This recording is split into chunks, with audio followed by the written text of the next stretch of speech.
আমরা বাইরে 30 টাকা খরচ করবো না বলে রুমের মধ্যে চানাচুর ঝালমুড়ি মাখাবো, এই জন্য আমরা টমেটো কিনেছি, শসা কিনেছি এবং চানাচুরের প্যাকেট কিনেছি 40 টাকা দিয়ে, শুধু 30 টাকা বাঁচাবো। আর ইনি হচ্ছে আমাদের মেসের ম্যানেজার।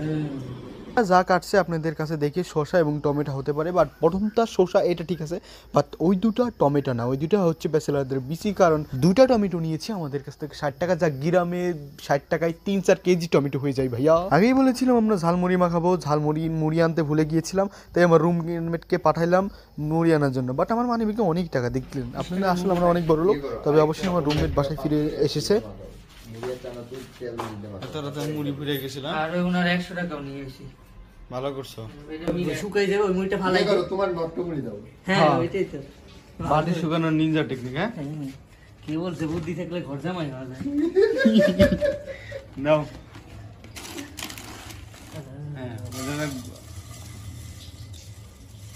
বাহ, শুকাই যাবে না এখনই।